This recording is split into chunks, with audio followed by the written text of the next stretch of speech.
Hari Arafah itu mulai dari kita selesai melaksanakan ibadah sholat sampai matahari terbenam, semuanya adalah hari Arafah. Jangan kita lewatkan satu detik pun untuk beribadah kepada Allah Subhanahu wa Ta'ala. Itu momen yang tidak akan pernah terulang kedua kalinya, satu kali dalam satu tahun. Dan kita tahu, kita berhaji, kita mungkin hanya satu kali dalam seumur hidup.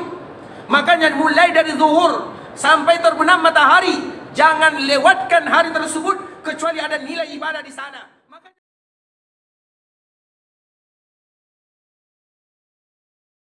Mereka tidak akan pernah melupakan Allahumma inni as'aluka al-'afwa wal-'afiyah. Itulah yang selalu mereka meminta kepada Allah Subhanahu wa Ta'ala agar diberikan kesehatan untuk beribadah kepada Allah dan juga diberikan kesempatan untuk selalu melakukan ketaatan semata-mata untuk Rabbul Izzati wal Jalalah. Kemudian salawat beriringkan salam semoga senantiasa tercurahkan berjunjungan alam Nabi kita yang mulia, uswah dan qudwah kita bersama Muhammad bin Abdullah sallallahu alaihi wasallam. Rasulullah sallallahu alaihi wasallam yang wajib bagi kita untuk mencintainya dari segala-galanya. Karena tentunya harapan kita dikala kita mencintai Nabi sallallahu alaihi wasallam, maka kita ingin berkumpul bersama Rasulullah sallallahu alaihi wasallam. Karena pernah suatu ketika ada orang yang datang kepada Nabi sallallahu alaihi wasallam sambil bertanya, "Mata sa'ah?" Wahai Muhammad, kata orang tersebut, kapan terjadinya hari kiamat?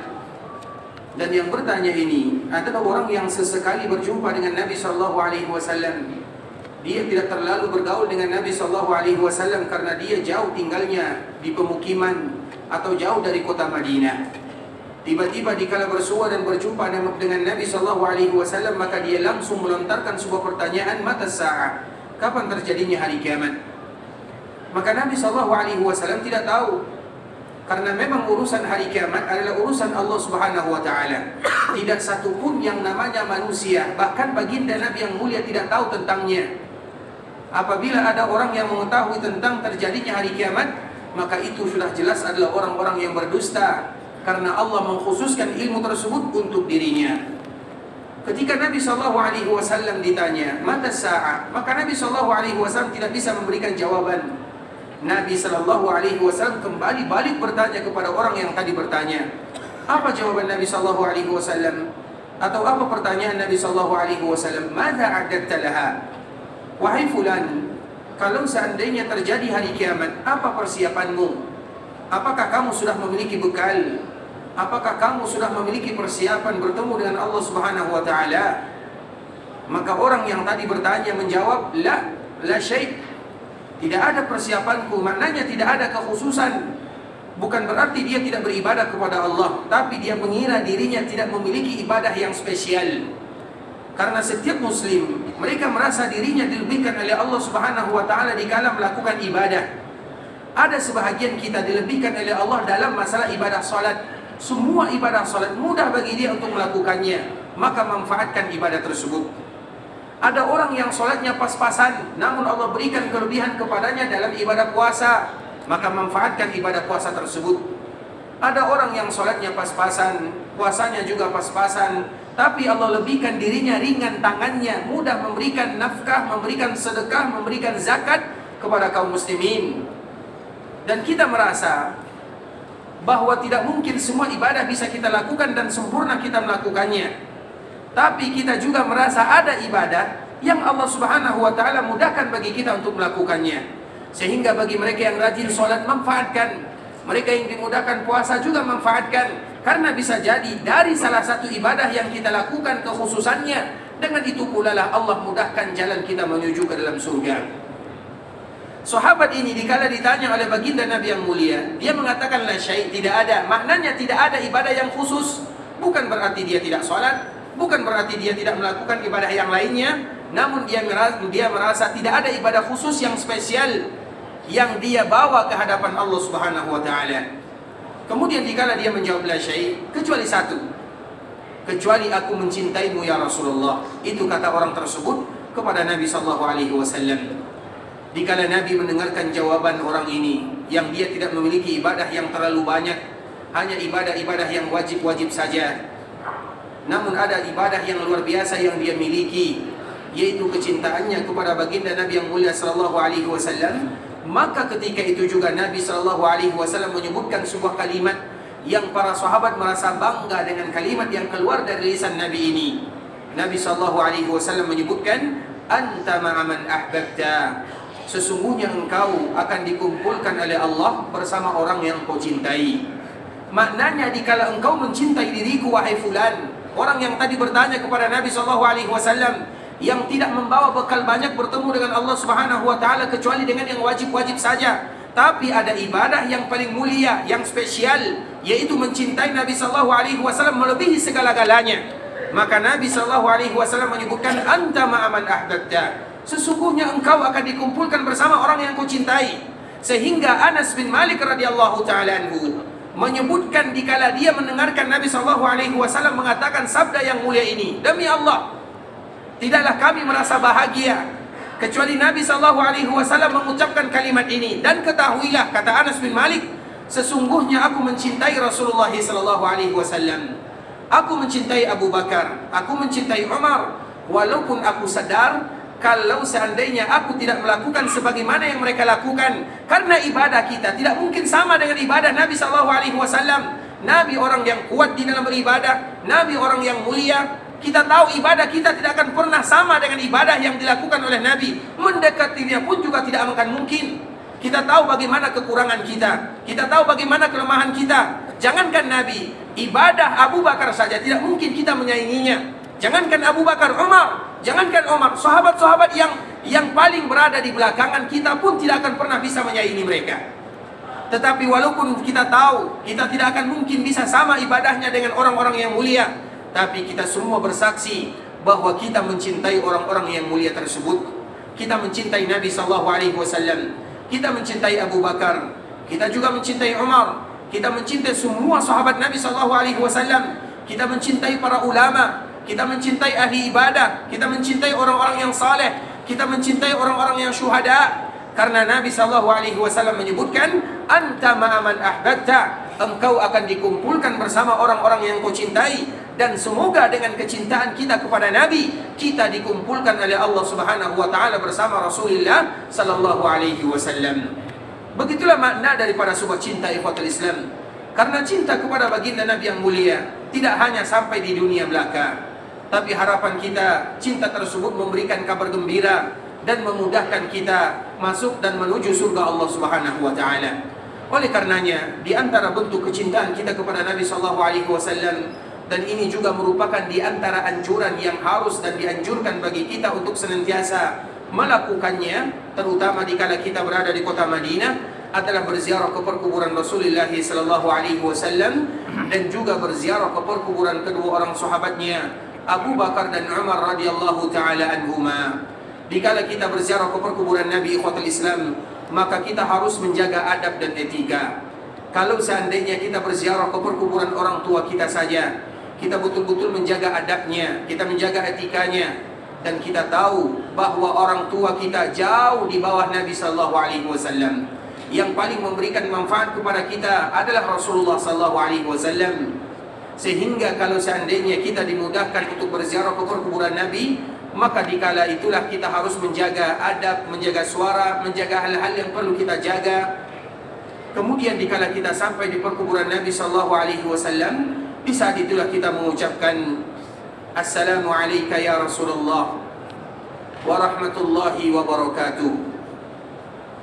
Sallallahu wa sallama wa baraka alayka wa jazaka afdala ma jaza nabiyyan an ummati.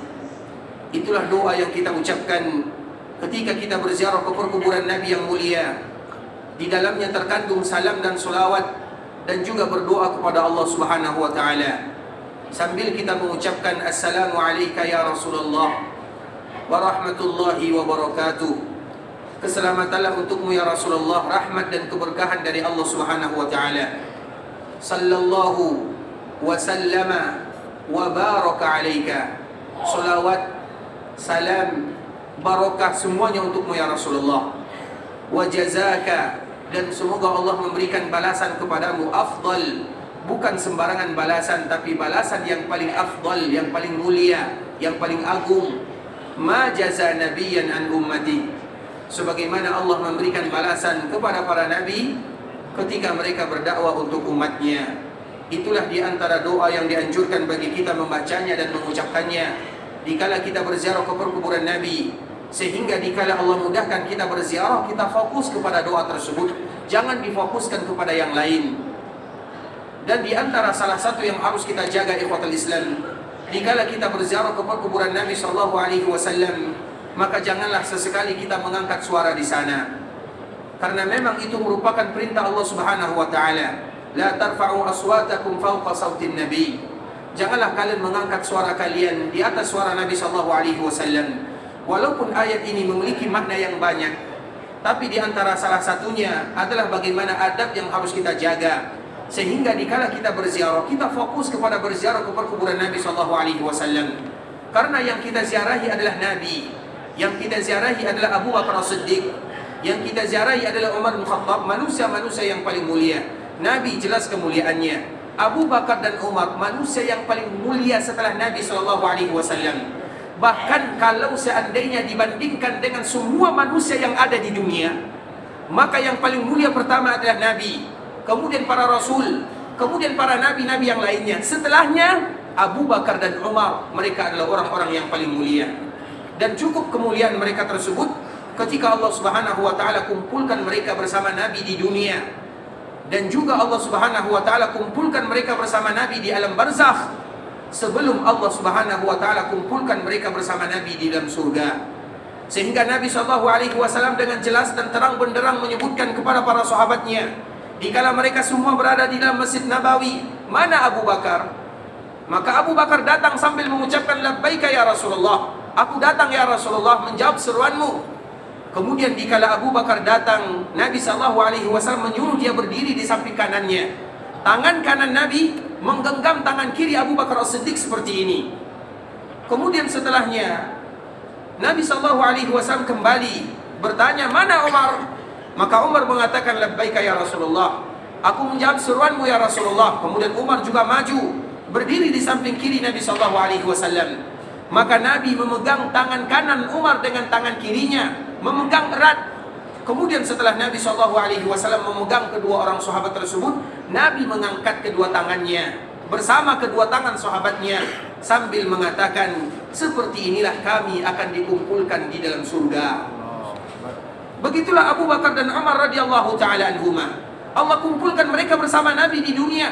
Makanya apabila kita melihat hadis-hadis Nabi SAW, ada Nabi di sana, pasti ada Abu Bakar dan Umar di sana. Dimanapun Nabi SAW ada mereka di sana. Bahkan mereka dimuliakan oleh Allah menjadi mertua Rasulullah SAW.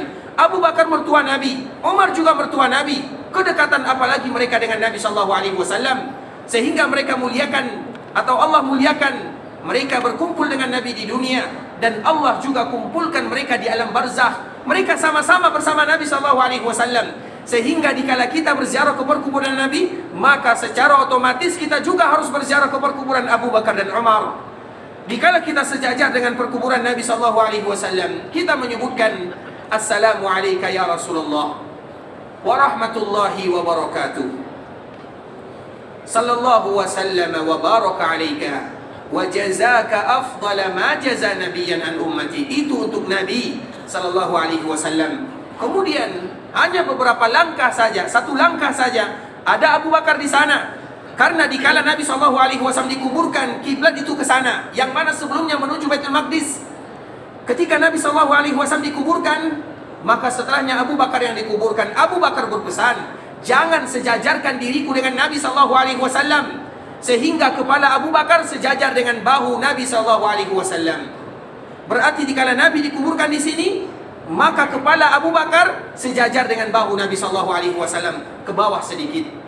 Dikala Umar yang dikuburkan, Umar juga berpesan, jangan sejajarkan aku dengan Abu Bakar. Maka kepalanya Umar sejajar dengan bahunya Abu Bakar As-Siddiq. Sehingga dikala kita berziarah ke perkuburan Nabi, hanya satu langkah saja, maka kita berziarah ke perkuburan Abu Bakar sambil mengucapkan Assalamu alayka ya khalifata Rasulillah, atau dengan ucapan Assalamu alayka ya Abu Bakar wa jazaka an ummatil islami khairal jaza. Kemudian satu langkah setelahnya ada Umar di sana. Maka kita juga mengucapkan sebuah doa yang sangat indah. Assalamu alayka ya Umar, atau Assalamu alayka ya Amirul Mu'minin, wa jazaka an ummatil islami khairal jaza. Itulah yang kita ucapkan ikhwatul Islam dikala kita berada di kota Madinah. Tidak boleh atau tidak dianjurkan bagi kita tidak keluar dari kota Madinah kecuali kita berziarah ke perkuburan yang mulia ini sambil mengucapkan kalimat-kalimat yang indah, doa-doa yang luar biasa. Salah satunya kalimat yang tadi telah kita jelaskan untuk Nabi, Assalamu alayka ya Rasulullah wa rahmatullahi wa barakatuh, sallallahu wa sallama wa baraka alayka wa jazaka afdala ma jaza nabiyyan an ummati. Untuk Abu Bakar As-Siddiq kita pun mengucapkan Assalamu alayka ya Khalifat Rasulillah wa jazaka an ummatil islami khairal jaza. Untuk Umar bin Khattab kita juga menyebutkan Assalamu alayka ya Amirul Mu'minin wa jazaka an ummatil islami khairal jaza. Baik ikhwatul Islam, itu merupakan di antara doa ketika kita berada di kota Madinah berziarah ke perkuburan Nabi sallallahu alaihi wasallam. Karena memang dikala kita berada di kota Madinah tidak boleh kita keluar kecuali kita berziarah ke 3 perkuburan. Berziarah perkuburan itu ikhwatul Islam ijma' para ulama. Ijma' para ulama menganjurkannya sesuai dengan hadis Nabi yang mulia sallallahu alaihi wasallam, kuntu nahaitukum an ziyaratil qubur ala fazuruha. Dulu aku larang kalian dulu. Kenapa Nabi sallallahu alaihi wasallam larang? Karena dikhawatirkan cara dan tata cara berziarahnya sama dengan orang-orang jahiliyah terdahulu. Makanya Nabi tidak ingin bercampur tata caranya. Kemudian setelah Islam itu kuat, maka Nabi menyebutkan ala fazuruha, maka sekarang berziarahlah kalian. Kalau kita dianjurkan berziarah ke perkuburan kaum muslimin, maka ke perkuburan Nabi lebih pantas lagi kita untuk berziarah. Begitu juga ke perkuburan Baqi', begitu juga ke perkuburan syuhada Uhud. Ikhwatul Islam, saudara kaum muslimin, para tamu Allah rahimani wa rahimakumullah, itu merupakan sekedar muqaddimah dikala kita berada di kota Madinah agar kita tahu apa yang harus kita lakukan dan apa yang akan kita baca. Ikhwatul Islam, saudara kaum muslimin, para tamu Allah rahimani wa rahimakumullah, pada kesempatan kali ini kita akan berbicara tentang hari yang paling mulia yang kemarin telah kita jelaskan, yang bernama Hari Arafah. Hari Arafah ikhwatul Islam, kenapa hari Arafah itu disebut dengan Arafah? Dan kemarin kita telah menjelaskan Arafah itu merupakan masyair yang paling jauh dari kota Mekah, dan dia bukan termasuk daripada tanah haram. Arafah itu bukan tanah haram. Namun walaupun Arafah bukan tanah haram, tapi wukuf di padang Arafah merupakan rukun daripada rukun-rukun haji. Apabila ada di antara kaum muslimin yang mereka tidak wukuf di sana, maka batal hajinya, tidak sah hajinya, dan wajib dia mengganti niatnya menjadi ibadah umrah. Kemudian ikhwatul Islam, mengapa Arafah disebut dengan Arafah? Banyak perbedaan para ulama. Salah satunya adalah yang disebutkan oleh Imam Al-Qurtubi rahimahullahu ta'ala. Arafah disebut dengan Arafah ikhwatul Islam. Yang pertama, dulu ketika Allah subhanahu wa ta'ala memerintahkan Nabi Ibrahim alaihissalam untuk mengumumkan haji kepada manusia, wa adzin fin nasi bil haji ya'tuka rijala wa ala kulli dhamir ya'tina min kulli fajjin 'amik liyashhadu manafi'a lahum.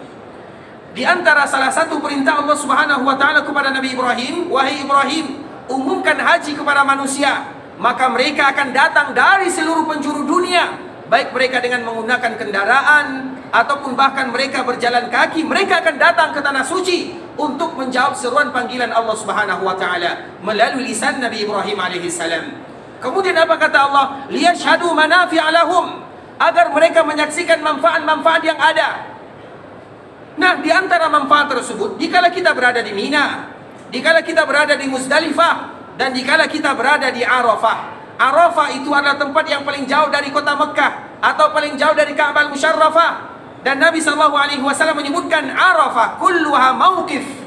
Arafah itu semuanya adalah tempat kita wukuf, tempat kita berdiri bermohon kepada Allah Subhanahu wa taala. Mengapa disebut dengan Arafah ikhwatul Islam? Yang pertama, karena malaikat Jibril alaihi salam dikala memerintahkan atau Allah memerintahkan Nabi Ibrahim untuk mengumumkan haji kepada manusia, Allah tugaskan malaikat Jibril untuk memberitahukan kepada Ibrahim alaihi salam mana masyair, apa yang harus mereka lakukan dikala haji diumumkan, bagaimana tata cara melaksanakan ibadah haji. Maka Jibril memperkenalkan kepada Nabi Ibrahim, ini Mina, ini Muzdalifah, ini Arafah. Makanya dikala Nabi Ibrahim diperkenalkan oleh Jibril, apa kata Nabi Ibrahim? A'arafta? Arafta? Araftuhu. Sehingga dengan kalimat inilah menjadi namanya Arafah. Itu adalah di antara perkataan yang pertama. Kemudian yang kedua, kenapa Arafah disebut dengan Arafah? Karena kita dikala sampai di sana ikhwatul Islam, saling berkenalan antara satu dengan yang lainnya. Yata'arafun.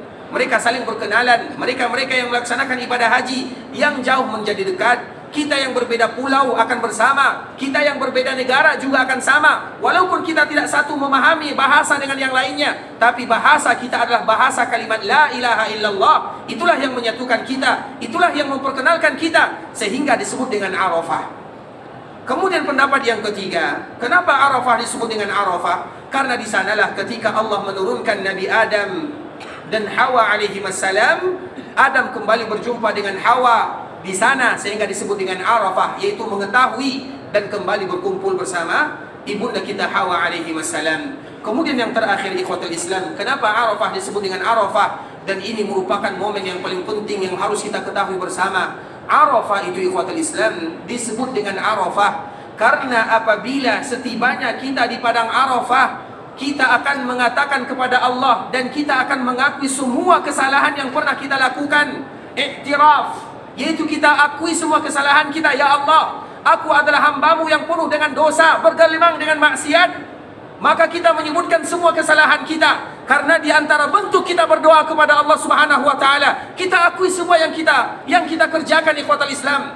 Makanya di dalam istighfar, di dalam mengucapkan kalimat istighfar, atau dikala kita berdoa kepada Allah Subhanahu wa taala, jangan hanya kita berdoa begitu saja, tidak. Ya Allah, ampunkan dosaku, mudahkan urusanku, lancarkan rezekiku, tidak. Ada muqaddimah yang harus kita ucapkan. Dan di antara salah satu muqaddimah yang paling indah namanya adalah Sayyidul Istighfar.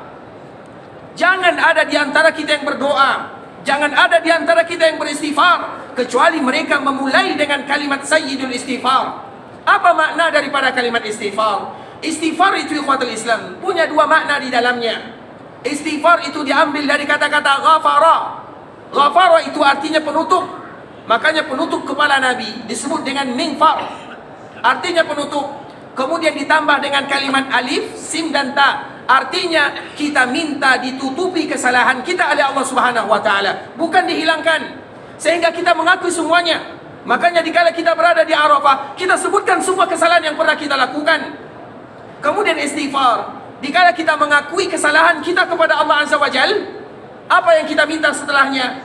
Maka kita minta pun, atau kita meminta kepada Allah, ya Allah, ini kesalahanku, ini yang aku lakukan, ampunkan kesalahanku, maafkan kesalahanku. Dua makna inilah yang terkandung di dalam kalimat istighfar.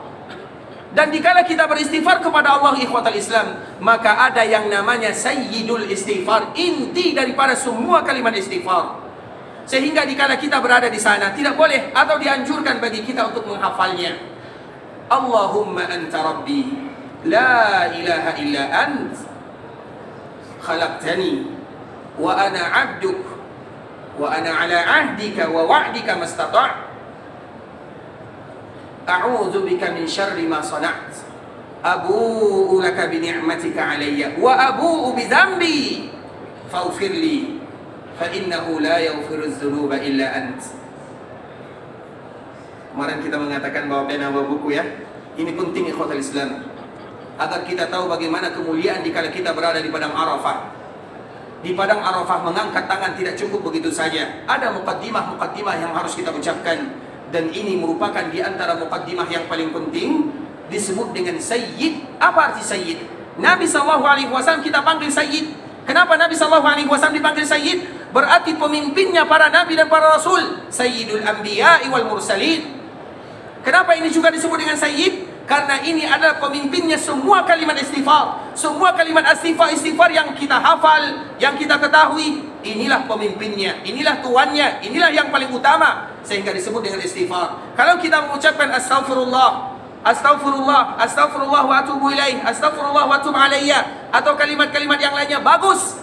Tapi ada inti daripada kalimat istighfar tersebut. Allahumma anta rabbi, ya Allah, sesungguhnya engkau adalah Rabbku. La ilaha illa ant. Aku mengakui tidak ada ilah yang berhak disembah kecuali engkau. Khalaqtani. Engkau yang menciptakan diriku. Wa ana abduk. Dan aku ini adalah hambamu. Wa ala ahdik. Dan aku ini berada di atas perjanjianmu. Apa maknanya? Yaitu kita selalu mentauhidkan Allah Subhanahu wa ta'ala. A'udzubika min syarri ma sana'tu. Aku berlindung kepadamu ya Allah terhadap semua kejahatan yang aku lakukan. Abu'u laka bi ni'matika alayya. Aku akui semua nikmat yang kau berikan kepadaku. Wa abu'u bi dzambi. Dan aku akui semua kesalahan yang aku lakukan. Kemudian setelah kita mengatakan yang demikian, faghfirli, ampunkan dosaku. Fa innahu la yaghfirudz dzunuba illa ant. Karena tidak ada yang bisa menghapuskan dosa kecuali engkau. Itulah yang disebut dengan istighfar. Dan dari kalimat inilah disebut dengan Arafah.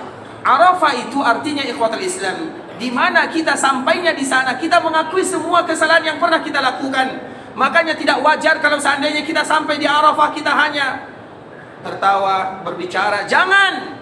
Sesampainya kita di Arafah, cari tempat yang mana kita mudah bermunajat kepada Allah Subhanahu wa ta'ala. Mudah bagi kita mengakui kesalahan yang pernah kita lakukan, akui semuanya. Karena tidak ada tempat yang paling indah dikala kita ingin mengakui kesalahan dan dosa kecuali di sana. Maka disebut dengan Arafah. Arafah itu artinya mengakui kesalahan semua yang pernah kita lakukan.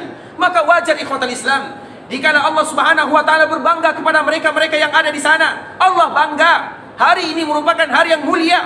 Maka jangan hilangkan kemuliaan tersebut dengan hal-hal yang tidak mendatangkan keberkahan dalam kehidupan. Dan yang paling mulia yang kita lakukan adalah mengakui semua kesalahan agar Allah maafkan dan ampunan kesalahan dan kesilapan kita bersama. Maka disebut dengan Arafah. 4 makna ini ikhwatul Islam merupakan arti daripada kalimat Arafah. Dan yang paling penting di antara arti yang tadi telah kita sebutkan, bagaimana kita mengakui semua kesalahan dan kesilafan. Dan sebelum kita mengakuinya, maka kita awali dengan sebuah kalimat yang sangat indah, yang apabila setiap kali kita ingin berdoa kepada Allah, setelah kita mengucapkan Alhamdulillah, kemudian kita mengucapkan salawat kepada baginda Nabi yang mulia, maka setelahnya kita langsung memulai doa tersebut. Allahumma anta rabbi, la ilaha illa ant, khalaqtani, wa ana abduka, wa ana ala ahdika, wa wa'dika mastata'at. A'udzu bika min syarri ma sana'at. Abu'u laka bi ni'matika 'alayya wa abu'u bi dhanbi faghfir li fa innahu la yaghfirudz dzunuba illa ant. Ada yang hafal? Berarti banyak yang angkat tangan, berarti hafal semua ya. Tinggal bagaimana kita menerapkannya. Dan yang belum hafal, jangan kikir kepada kawan-kawannya yang belum hafal, terutama kepada saudara-saudara kita atau datu-datu kita yang sudah berumur. Kita ajarkan sedikit demi sedikit, karena tidak ada yang namanya mustahil. Karena di dalam berdoa ikhwatul Islam itu adalah muqaddimah, dan ini sebenarnya ada dalam zikir pagi dan sore. Setiap kali kita berzikir kepada Allah, maka kita awali dengan kalimat ini. Kemudian ikhwatul Islam, kita lanjutkan pembahasan tentang Arafah. Nabi SAW, kita ingin kembali dulu berbicara tentang Nabi SAW dikala Nabi melaksanakan ibadah haji. Sebelumnya kita telah menjelaskan bahwa Nabi SAW melakukan haji qiran. Namun Nabi memberikan pesan kepada umatnya untuk melakukan haji tamattu'. Dan alasan Nabi melaksanakan haji qiran karena Nabi SAW membawa dombanya, membawa damnya. Dan dam ini tidaklah disembelih oleh Nabi kecuali pada tanggal 10 Zulhijjah. Sehingga dikala dam ini belum disembelih oleh Nabi, maka Nabi belum boleh bertahallul. Karena itulah alasan Nabi SAW berhaji dengan haji qiran. Walaupun Nabi mengucapkan, kalau seandainya aku diberikan kesempatan berikutnya untuk melaksanakan ibadah haji, maka aku akan melakukan yang namanya tamattu'. Itulah bahasa yang disebutkan oleh baginda Nabi yang mulia SAW. Sehingga Nabi SAW sampai di Mekah pada tanggal 4 Zulhijjah. 4 Zulhijjah, kalau kita bawakan kepada harinya, kurang lebih Nabi sampai di sana pada hari Ahad. Hari Ahad tanggal 4 Zulhijjah. Tanggal 5 hari Isnin. Tanggal 6 hari Sulasa. Tanggal 7 hari Arbi'a. Tanggal 8 hari Kamis, hari Tarwiyah. Tanggal 9 adalah hari Arafah, yaitu hari Jumat. Itulah haji Nabi sallallahu alaihi wasallam. Nabi sallallahu alaihi wasallam berhaji, dikumpulkan oleh Allah Subhanahu wa taala 2 hari yang mulia. Yang pertama hari Arafah, dan yang kedua hari Jumat, sama-sama hari yang sangat mulia. Dan kita pada tahun ini tidak tahu kira-kira hari apa kita berhaji. Karena haji itu ikhwatul Islam tentunya dilihat daripada bulan. Karena setiap bulan itu berbeda. Dan bulan itu kata Nabi sallallahu alaihi wasallam hakaza. Nabi memberikan isyarat dengan 3 kali. Kemudian di dalam riwayat yang lain Nabi menyebutkan 1, 2, 3, berarti 29. Dan rata-rata bulan Hijri itu 29. Sedikit diantaranya yang 30, walaupun kadang-kadang terbalik. Nah, ketika kita ingin menentukan ibadah haji, kita belum bisa memastikan sekarang, karena itu tergantung hilal yang akan dilihat di bulan Zulhijjah. Karena setiap bulan itu ada hilalnya. Intinya ikhwatul Islam, Nabi SAW melakukan ibadah haji pada hari Jumat, maknanya hari Arafah yang dilakukan oleh Nabi SAW berkumpul di dalamnya antara Arafah dengan Jumat. Sehingga antara 2 hari ini merupakan hari yang mulia, dan itu merupakan haji yang paling indah yang dilakukan oleh Nabi SAW bersama 120.000 sahabatnya. Mereka berada di hari Arafah bertepatan pada hari Jumat. Kemudian ikhwatul Islam, dikala Nabi SAW berada di hari Kamis pada hari Tarwiyah, dan hari Tarwiyah kemarin kita menyebutkan Nabi melakukan salat dengan diqasar tanpa dijamak di sebuah tempat yang bernama Mina. Nabi melakukan salat zuhur 2 rakaat, asar 2 rakaat, maghrib 3, isya 2, subuh 2. Kemudian setelah subuh, Nabi SAW langsung menuju sebuah tempat yang bernama Arafah. Ketika Nabi SAW sampai di Arafah ikhwatul Islam, maka Nabi SAW memulai wukuf. Karena hari Arafah itu memiliki keutamaan yang luar biasa. Di antara keutamaan hari Arafah, sebelum kita menyebutkan tentang haji Nabi SAW atau wukufnya Nabi SAW, di antara kemuliaan hari Arafah, yang pertama, hari Arafah itu adalah hari di mana Allah memberikan janji dan saksi bahwa hari itu adalah hari di mana Allah Subhanahu wa taala menyempurnakan agamanya kepada Nabi yang mulia sallallahu alaihi wasallam. Maka kita kenal dengan sebuah ayat yang ada dalam surat Al-Maidah, "Al-yauma akmaltu lakum dinakum wa atmamtu 'alaikum ni'mati wa raditu lakumul Islam madina." Hari ini aku sempurnakan untukmu agamamu. Itu adalah khitab untuk Nabi sallallahu alaihi wasallam. Dan kita tahu ikhwatul Islam, ketika Allah Subhanahu wa taala menyempurnakan agama, itu merupakan kabar gembira dari Allah Subhanahu wa taala kepada Nabi dan juga kepada umat Nabi serta sahabat Nabi. Karena agama yang selama ini diperjuangkan oleh Nabi sallallahu alaihi wasallam sudah disempurnakan oleh Allah Subhanahu wa taala. Tapi ada kabar dukanya. Kalau seandainya agama sudah sempurna, berarti yang menyampaikan agama selesai tugasnya. Siapa yang menyampaikan agama? Nabi sallallahu alaihi wasallam. Kalau seandainya tugas Nabi sudah selesai, karena agama sudah sempurna, berarti itu adalah pertanda ajal Nabi sallallahu alaihi wasallam semakin dekat. Karena tidak ada kalimat sempurna kecuali setelahnya akan kurang. Apa kurangnya? Kita ditinggalkan oleh Nabi sallallahu alaihi wasallam untuk selama-lamanya. Itulah makna daripada kata sempurna. Dan Allah Subhanahu wa taala menurunkan saksi dan janji dikala Nabi SAW berada di hari Arafah, sehingga para ulama menyebutkan hari Arafah, Allah Subhanahu wa taala tidak menurunkan sebuah ayat yang luar biasa, kecuali Allah memilih hari yang paling indah. Sampai-sampai orang-orang Yahudi berkata kepada Umar bin Khattab, ada sebuah hari yang ada di dalam agama Islam, kalau seandainya ayat tersebut turun kepada kami bangsa Yahudi, maka kami akan jadikan hari itu adalah hari raya kami. Maka Umar bertanya, ayat apa yang kalian maksud? Orang Yahudi menyebutkan al-yauma akmaltu lakum dinakum, ayat yang ada dalam surah Al-Maidah. Maknanya ikhwatul Islam, berarti orang Yahudi tahu bagaimana kemuliaan ayat yang Allah Subhanahu wa taala turunkan. Sehingga di antara keutamaan yang kedua untuk hari Arafah, dikala Allah Subhanahu wa taala menyempurnakan agama di harinya, maka hari itu adalah hari raya bagi kaum muslimin, terutama mereka yang melaksanakan ibadah haji. Jadi haji kita ikhwatul Islam, kapan kita beraya? Yaitu pada hari Arafah. Karena pada tanggal 10 Zulhijjah, dikala kaum muslimin yang tidak melaksanakan ibadah haji, mereka melakukan hari raya. Sedangkan raya kita sebelumnya yaitu pada hari Arafah. Dikala kita berada di tanggal 10, di hari Idul Adha, kita tidak berhari raya lagi, karena kita sudah melakukan hari raya khusus bagi mereka yang melaksanakan ibadah haji. hari rayanya adalah hari Arafah, sesuai dengan apa yang dikabarkan oleh orang-orang Yahudi dikala mereka iri kepada kaum muslimin, dan kita kaum muslimin tidak akan melewatkan hari tersebut begitu saja, sehingga kita betul-betul menjadikan hari Arafah sebagai hari raya kaum muslimin, terkhusus bagi mereka yang melaksanakan ibadah haji. Bahkan bukan bagi mereka yang melaksanakan ibadah haji, ikhwatul Islam. Makanya bagi kita yang melaksanakan ibadah haji, dianjurkan pada tanggal 9 Zulhijjah kita dalam keadaan tidak berpuasa. Kalau perlu kita makan secukupnya, karena di sana ada nilai ibadah yang luar biasa. Sehingga nanti kalau seandainya kita sampai di Arafah, dan kita mungkin sebahagian kaum muslimin mereka tidak pergi ke Mina, pada tanggal 8-nya langsung pergi ke Arafah, sehingga pada paginya dianjurkan pada tanggal 9 Zulhijjah di pagi harinya ambillah waktu beristirahat di sana. Kenapa dianjurkan mengambil waktu istirahat di sana, ikhwatul Islam? Agar nanti dikala zawal sudah mulai sampai matahari terbenam, kita betul-betul memaksimalkan ibadah untuk Allah Subhanahu wa taala. Jangan dibalik, ikhwatul Islam.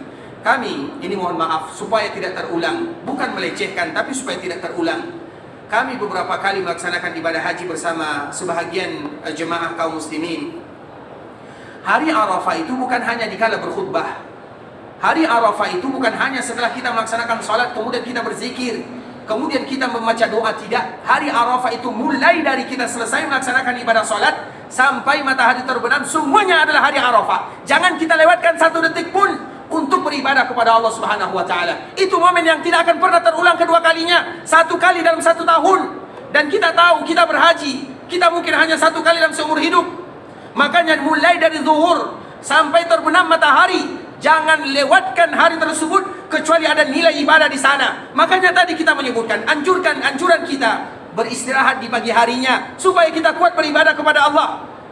Kami sering menyaksikan kaum muslimin mulai sholat, misalnya sekarang masuk waktu sholat jam 12:20, kemudian kita mendengarkan khutbah, kemudian kita sholat jamak dan qasar, kemudian setelahnya kita berzikir kepada Allah sampai jam 2. Sampai jam 2 kita sudah mulai kelelahan. Sebagian kaum muslimin sudah mulai kelelahan. Kemudian sampai jam 3 maka mereka sudah mulai bercerita, mulai mengobrol, bahkan cerita-cerita yang tidak ada manfaatnya. Salah demikian, ikhwatul Islam. Momen Arafah bukan momen kita bercerita. Kalau ada kawan kita yang mengajak kita berbicara, kalau sesuatu yang tidak penting, katakan kepadanya, mohon maaf, ini hari Arafah, hari di mana kita mengakui kesalahan kita kepada Allah Subhanahu wa taala. Makanya ikhwatul Islam, lakukan semua ibadah yang bisa kita lakukan. Kalau seandainya kita penat, lelah berdoa, mengangkat kedua tangan, baca Quran. Kalau kita lelah baca Quran, berzikir. Kalau kita lelah berzikir, kembali berdoa. Itulah yang selalu kita lakukan. Hanya 6 jam. 6 jam ini, tapi pahalanya luar biasa. Allah Subhanahu wa taala menyebutkan, ikhwatul Islam. Makanya hari Arafah disebut dengan Yaumul Mashhud wa Syahidin wa Mashhud. Allah Subhanahu wa taala menyebutkan di dalam surah Al-Buruj, was sama'i dzatil buruj wal yaumil mau'ud wa syahidin wa mashhud. Apa arti mashhud? Mashhud itu artinya, ikhwatul Islam, bersaksi atau disaksikan. Karena memang dikala kita berada di Arafah, Allah Subhanahu wa taala betul-betul memberikan pantauan yang luar biasa kepada mereka yang ada di sana. Dan kita ingin ketika kita dilihat oleh Allah Subhanahu wa taala dalam keadaan meminta kepadanya. Kita ingin dikala kita berada di sana dalam keadaan membaca kitab sucinya. Kita ingin berada dikala Allah Subhanahu wa taala melihat kita di sana. Kita ingin membaca zikir-zikir yang diridai oleh Allah Subhanahu wa taala. Itu yang ingin kita lakukan. Maka korbankan semuanya. Kalau perlu HP ditutup dulu untuk sementara. Itu hari Arafah agar kita tahu bagaimana kemuliaannya. Nabi, ikhwatul Islam, Nabi dikala berada di hari Arafah, tahukah kita apa yang dilakukan oleh Nabi? Nabi SAW, karena yang harus kita lakukan di hari Arafah, Nabi SAW berkhutbah. Karena di hari Arafah, ikhwatul Islam, yang pertama kali dianjurkan adalah mendengarkan khutbah, walaupun tidak wajib hukumnya, tapi itu merupakan motivasi dari baginda Nabi yang mulia. Dan Nabi SAW berkhutbah di sana, menyampaikan kalimat-kalimat yang indah kepada para sahabatnya. Indah sekali khutbah baginda Nabi yang mulia SAW. Kemudian setelah Nabi SAW berkhutbah, maka Nabi memimpin kaum muslimin melaksanakan ibadah salat. Salat yang kita lakukan adalah salat zuhur dan salat asar dengan tata cara di jamak dan di qasar. Dilakukan di waktu zuhur. Zuhur 2 rakaat kita azan. Setelah azan iqamah. Setelah iqamat kita melakukan salat zuhur 2 rakaat. Kemudian setelah kita selesai melaksanakan salat zuhur, kita kembali iqamat. Kemudian setelah iqamat, maka lakukan salat asar 2 rakaat. Kemudian setelahnya, apakah yang dilakukan oleh Nabi sallallahu alaihi wasallam? Mulai dari waktu itu sampai matahari terbenam, Nabi sallallahu alaihi wasallam tidak pernah turun tangannya berdoa kepada Allah. Itu Nabi sallallahu alaihi wasallam sudah diberikan jaminan surga oleh Allah azza wajalla. Jangankan jaminan surga, bahwa surga tidak dibukakan kecuali kepada yang namanya Muhammad bin Abdullah. Tapi demikianlah Nabi berdoa kepada Allah. 6 jam Nabi sallallahu alaihi wasallam mengangkat kedua tangannya. Nabi sallallahu alaihi wasallam diberikan ampunan oleh Allah Subhanahu wa taala. Nabi yang sudah diberikan jaminan ampunan oleh Allah azza wajalla, diberikan jaminan surga. Namun demikianlah Nabi sallallahu alaihi wasallam memanfaatkan waktunya. Kita ini apa dibandingkan dengan Nabi sallallahu alaihi wasallam? Kita tidak akan pernah lebih mulia daripada Nabi. Kita tidak ada yang memberikan jaminan. Nabi saja sudah diberikan jaminan. Demikian Nabi sallallahu alaihi wasallam melakukannya. Bahkan di khotul Islam, Nabi sallallahu alaihi wasallam berdoa karena kita tahu di Arafah panas. Dikala kita mencari perlindungan itu sesuatu yang biasa, dan Nabi juga melakukan yang demikian. Nabi sallallahu alaihi wasallam berdoa bukan di dalam tendanya. Makanya nanti ikhwatul Islam, ketika kita berada di hari Arafah, carilah tempat di mana kita bisa khusyuk berdoa dan beribadah kepada Allah. Cari tempat yang mana kita semakin khusyuk beribadah kepada Allah Subhanahu wa taala. Mungkin di pojok sana, mungkin di ujung sana. Cari sesuatu yang bisa membuat kita fokus beribadah kepada Allah. Karena kalau seandainya kita tidak fokus beribadah kepada Allah, rugi kita. Karena itu inti daripada haji yang kita lakukan. Nabi menyebutkan Al-Hajju Arafah, seolah-olah haji itu adalah Arafah. Al-Hajju Arafah, kata Nabi sallallahu alaihi wasallam. Sehingga Nabi sallallahu alaihi wasallam dia berdoa kepada Allah Subhanahu wa taala di hari Arafah, berada di bawah yang kita kenal dengan, atau yang lebih kita kenal dengan Jabal Rahmah, atau dengan Bukit Rahmah, atau nama lain Jabal Rahmah itu, walaupun tidak ada penamaan dari Nabi SAW, itu hanya sekedar dinamakan oleh para ulama. Dan di antara alasannya kenapa disebut dengan Jabal Rahmah, karena mereka berharap hari itu adalah hari di mana rahmat diturunkan oleh Allah Subhanahu wa taala. Juga disebut dengan Jabal Doa, Jabal di mana berdoa kepada Allah. Juga disebut dengan Jabal Ilal, juga disebut dengan Jabal-jabal yang lainnya, banyak penamaannya. Nah, disitulah Nabi, atau di bawah bukit itulah Nabi SAW berdoa. Kemudian ditutupi oleh untanya. Bahkan dikala tali onta Nabi SAW jatuh, maka Nabi SAW tidak memutuskan doanya. Nabi mengambil tali unta tersebut dengan tangan kanannya atau dengan tangan kirinya, sedangkan satu tangannya tetap diangkat oleh Rasulullah SAW. Maknanya tidak satu detik pun Nabi SAW melewatkan kesempatan untuk berdoa kepada Allah Subhanahu wa taala. Dan ini ujian bagi kita yang melaksanakan ibadah haji, ikhwatul Islam. Haji itu bukan mudah, terutama dia berdoa. Karena memang sifat kita itu adalah halu'a, dha'ifah. Halu'a itu apa artinya? Halu'a itu artinya kita sering berkeluh kesah, kita mudah bosan beribadah. Dha'ifah itu apa artinya? Kita lemah, dan kita akui kita adalah orang yang lemah. Makanya Allah Subhanahu wa taala menyebutkan dalam hadis qudsi, "Innallaha la yamal hatta tamal." Allah itu tidak akan pernah bosan memberikan pahala kepada kalian sampai yang bosan itu adalah kalian sendiri. Maknanya ikhwatul Islam, kalau seandainya kita ingin menginginkan pahala dari Allah, maka jangan pernah bosan beribadah kepada Allah, terutama di hari Arafah yang mulia ini. Maka itu merupakan di antara kemuliaan hari Arafah. Hari Arafah itu banyak sekali kemuliaannya ikhwatul Islam. Tinggal bagaimana kita memanfaatkan hari Arafah untuk betul-betul beribadah kepada Allah Subhanahu wa taala. Kemudian dikala kita berdoa di sana, di antara yang harus kita lakukan adalah mengawali doa dengan kalimat yang tadi telah kita jelaskan, yaitu dengan Sayyidul Istighfar. Kemudian ikhwatul Islam, ini tambahannya. Setiap kali kita berdoa kepada Allah, maka carilah hal-hal yang bisa menyebabkan doa itu dikabulkan oleh Allah Subhanahu wa taala. Karena di dalam berdoa bukan hanya langsung berdoa begitu saja ikhwatul Islam. Dan kita tahu semua cita-cita kita sama. Bagaimana setiap kali kita berdoa kepada Allah, Allah Subhanahu wa taala kabulkan doa kita, itu tujuan kita bersama. Tapi ketahuilah, ada sebagian hamba Allah Subhanahu wa taala yang tidak dikabulkan doanya oleh Allah Azza wa Jalla. Walaupun mereka meminta siang dan malam, Allah tidak kabulkan. Makanya dikala kita ingin dikabulkan doa oleh Allah, cari hal-hal yang bisa menghalangi doa supaya kita menjauhinya. makanan haram, istijal, kemudian bercepat-cepat tanpa memulai muqaddimah, itu semua adalah hal-hal yang bisa menghalangi doa kita dikabulkan oleh Allah Azza wa Jalla. Maka jauhilah itu semua. Kemudian di antara salah satu bentuk agar doa kita bisa dan mudah dikabulkan oleh Allah Azza wa Jalla, awalilah doa tersebut dengan muqaddimah. Muqaddimah doa adalah dengan menggunakan bahasa atau dengan menggunakan nama Allah itu sendiri. Dan di antara nama Allah itu adalah nama-nama yang al-a'zam, Ismullahil a'zam. Ada nama Allah yang betul-betul agung. Dan nama Allah yang agung itu, ikhwatul Islam, apabila kita mengucapkan kalimat dan nama Allah tersebut sebelum kita berdoa kepada Allah, apa kata baginda Nabi sallallahu alaihi wasallam? Alladzi idza su'ila bihi a'ta wa idza du'iya bihi ajab. Tidaklah seseorang berdoa kepada Allah kemudian mereka mengawali dengan kalimat-kalimat yang indah ini kecuali apabila mereka meminta, Allah akan kabulkan. Apabila mereka berdoa, Allah akan jawab seruan doa mereka. Itulah maknanya.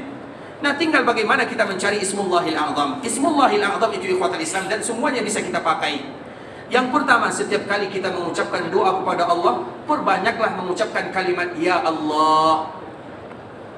Bahkan setiap doa kita, apabila berbeda permintaan dengan permintaan yang lainnya, awalilah dengan kalimat Ya Allah. Misalnya, permintaan kita diampunkan oleh Allah, kemudian permintaan kita dimudahkan urusan oleh Allah, kemudian permintaan yang lain dilancarkan rezeki kita, permintaan yang lain diberikan kesehatan kepada kita. Setiap kita mengawali permintaan tersebut, maka ucapkanlah Ya Allah.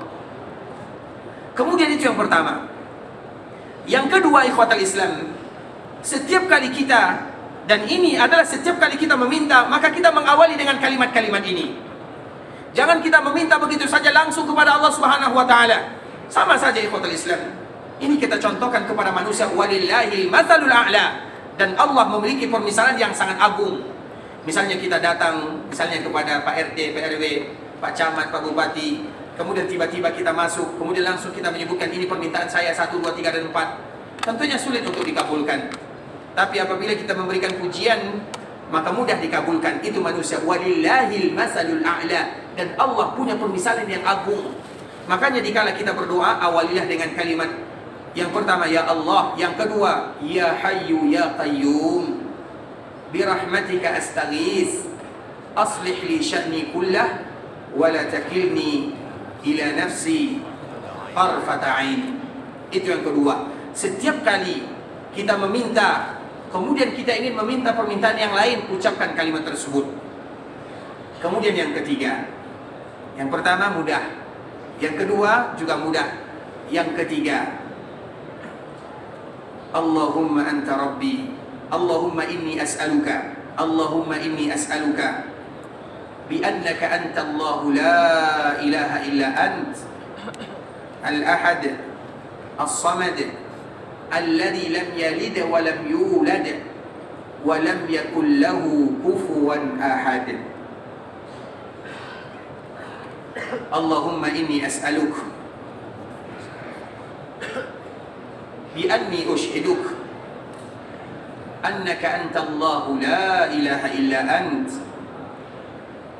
al-ahad as-samad alladhi lam yalid wa lam yulad wa lam yakul lahu kufuwan ahad. Hadis ini ikhwatul Islam dari Abu Buraidah. Ketika Nabi SAW berada di bahagian atau di belakang sebahagian para sahabatnya, kemudian ada di antara sebahagian sahabat Nabi SAW yang mengucapkan doa ini atau kalimat ini sebelum dia berdoa. Allahumma inni as'aluk bi anni ushhiduk bi annaka anta Allahu la ilaha illa ant al-ahad as-samad alladhi lam yalid wa lam yulad wa lam yakul lahu kufuwan ahad. Apa kata Nabi SAW? Walladhi nafsu Muhammadin biyadih, laqad sa'ala Allah bismihil a'zam alladhi idza su'ila bihi ajab, alladhi idza su'ila bihi a'ta, wa idza du'iya bihi ajab. Nabi SAW menyebutkan, demi jiwaku, demi jiwa Muhammad yang ada di genggamannya. Nabi SAW menggunakan namanya, karena apabila ada kalimat dan bahasa Nabi, walladhi nafsu Muhammadun biyadih, itu merupakan kalimat yang mulia. Laqad sa'ala Allah bismihil a'zam. Dia telah meminta kepada Allah dengan nama Allah yang azam.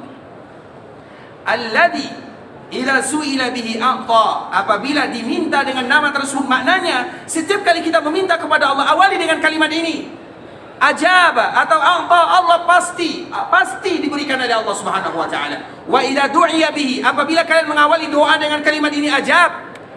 Allahumma inni as'aluk bi anni ushhiduk bi annaka antallah la ilaha illa ant al-ahad as-samad alladhi lam yalid wa lam yulad wa lam yakul lahu kufuwan ahad. Itu yang ketiga. Yang keempat besok saja ya, biar tidak terlalu banyak. Jadi kita hafalkan satu-satu, dan tidak boleh kita keluar dari Madinah kecuali kita sudah hafal ini ya. Dan insya Allah dimudahkan oleh Allah Subhanahu wa taala. Dan bagi kita yang mungkin ingin mencarinya, cari di internet nama Allah yang agung. Allahumma inni as'aluk bi anni usyrik. Ya Allah, aku meminta kepadamu bahwa sesungguhnya aku bersaksi la ilaha illa ant, tidak ada ilah yang berhak disembah kecuali Engkau. Al-ahad as-samad, yang Maha Esa, yang semuanya menuju kepadamu, tidak ada tandingan, tidak ada saingan. Alladzi lam yalid wa lam yulad, yang tidak beranak dan tidak diperanakkan. Wa lam yakul lahu kufuwan ahad, yang tidak ada yang setara denganmu. Dan kita tahu akhirnya itu adalah surat Al-Ikhlas. Surat Al-Ikhlas itu adalah surat yang apabila kita baca, itu sama dengan kita membaca sepertiga Al-Quran. Dan surat Al-Ikhlas dinamakan dengan surat Al-Ikhlas padahal tidak ada kalimat ikhlas di dalamnya, karena kita hanya berbicara tentang Allah sahaja. Makanya apabila kita mengucapkan kalimat ini, itulah yang disebut dengan Ismullahil A'zam. Dan semoga Allah kabulkan doa kita bersama. Ikhwatul Islam, saudara kaum muslimin, para tamu Allah rahimani wa rahimakumullah. Sebelum kita membaca beberapa pertanyaan yang sudah masuk, ada di antara kita yang sudah hafal doa yang ketiga. Siapa yang sudah hafal? Ini hadiahnya. Ismullahil A'zam. Allahumma inni as'aluk bi anni ushhiduk bi annaka antallahu la ilaha illa ant al-ahad as-samad alladhi lam yalid wa lam yulad wa lam yakul lahu kufuwan ahad. Ada yang hafal?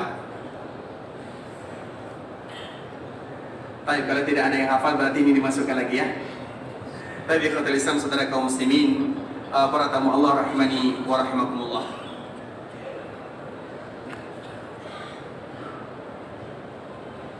Pertanyaan yang pertama, setelah melakukan ibadah umrah dan setelah kita bertahallul di sela-sela menunggu waktu haji, kemudian suami istri melakukan hubungan jima', bagaimana hukumnya?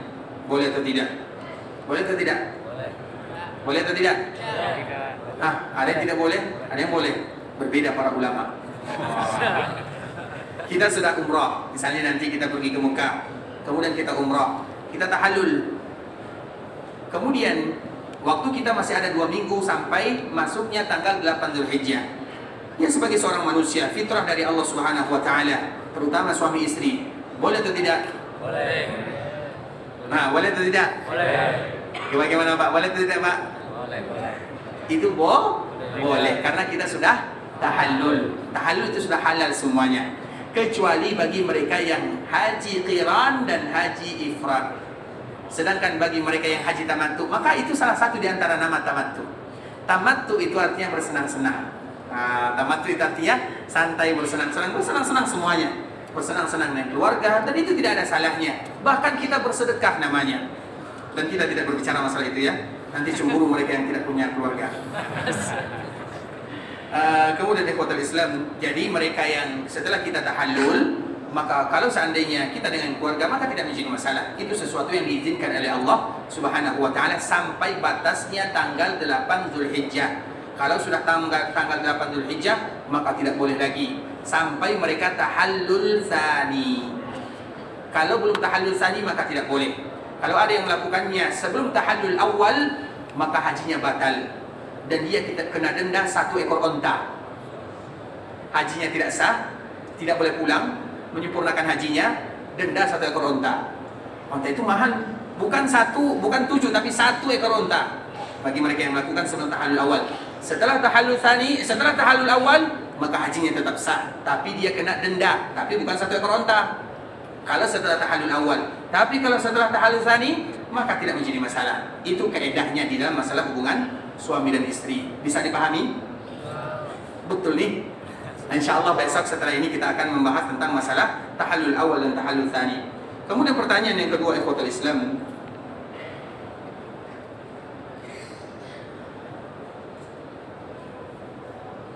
Bukit Uhud itu terbatas tempat orang yang foto-foto kah atau ikut juga perbukitan yang di belakangnya? Allah Ta'ala alam, kami tidak terlalu paham tentang pertanyaannya ikhwatul Islam, tapi intinya bagaimanapun Uhud itu adalah bukit yang sebahagian para ulama di dalam sebahagian riwayat disebutkan itu adalah bukit surga, dan itu adalah bukit yang cinta kepada Nabi, Nabi cinta kepadanya, dan juga cinta, dan kita wajib juga cinta kepada bukit Uhud tersebut. Bukit Uhud itu kita tahu panjangnya sangat luar biasa, panjang sekali.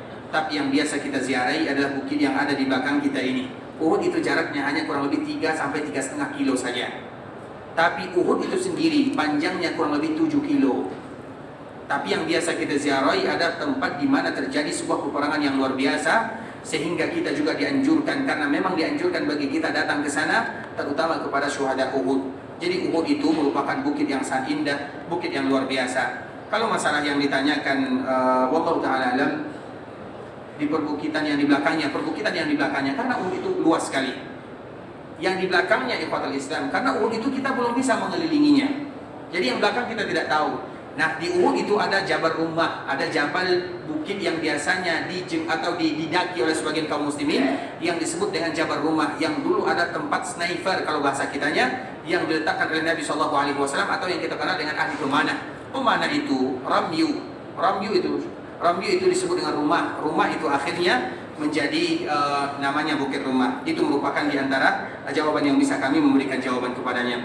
Ikhwatul Islam, saudara kaum muslimin, para tamu Allah rahimani wa rahimakumullah. Insyaallah besok kita akan kembali melanjutkan pembahasan kita, dan semoga Allah Subhanahu wa taala mudahkan kita, terutama bagi kita yang ingin berusaha untuk menghafalnya, karena di dalam ibadah haji ini ikhwatul Islam banyak yang berat ya.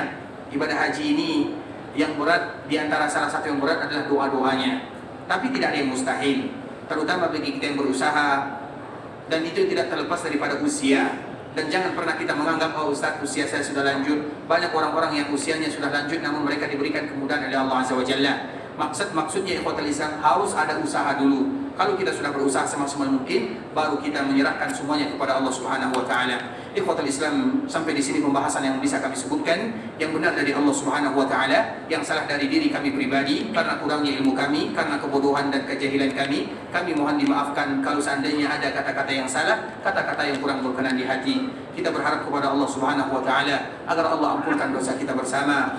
Allah mudahkan urusan kita, Allah lancarkan perjalanan kita, Allah mudahkan ibadah yang akan kita lakukan. Allahumma inna nas'aluka minal khairi kullih, ajilihi wa ajilihi, ma 'alimna minhu wa ma lam na'lam, wa na'udzu bika minasy syarri kullih, ajilihi wa ajilihi, ma 'alimna minhu wa ma lam na'lam. Allahumma inna nas'aluka khaira ma sa'ala 'abduka wa nabiyyuka Muhammadin sallallahu alaihi wasallam, wa na'udzu bika min syarri ma 'ada bihi 'abduka wa nabiyyuka Muhammadin sallallahu alaihi wasallam. Allahumma inna nas'aluka al-jannah, Allahumma inna nas'aluka al-jannah, Allahumma inna nas'aluka al-jannah wa ma qarraba ilayha min qawlin wa 'amal, wa na'udzu bika minan nar, wa na'udzu bika minan nar, wa na'udzu bika minan nar wa ma qarraba ilayha min qawlin wa 'amal. Allahumma inna nas'aluka an taj'ala kulla qada'in qadaytahu lana khair. Allahumma la tada' lana dhanban illa ghafartah, wa la hamman illa farajtah, wa la daynan illa qadaytah, wa la maridan illa shafaitah, wa la hajatan min hawaijid dunya illa qadaytaha ya rabbal alamin. Allahumma taqabbal minna salatana wa siyamana wa du'aana wa ruku'ana wa sujudana wa kulla ibadatina ya Allah, innaka antas samiul alim, wa tub alaina innaka antat tawwabur rahim. Rabbana zalamna anfusana wa illam taghfir lana wa tarhamna lanakunanna minal khasirin. Rabbana atina fid dunya hasanah wa fil akhirati hasanah wa qina adzabannar. Kita tutup dengan mengucapkan doa kafaratul majlis. Subhanakallahumma bihamdika asyhadu an la ilaha illa anta astaghfiruka wa atubu ilaik. Wa sallallahu wa sallim ala nabiyyina wa habibina wa khalilina wa sayyidina Muhammadin wa ala alihi wa sahbihi wa sallam tasliman katsira. Assalamualaikum warahmatullahi wabarakatuh.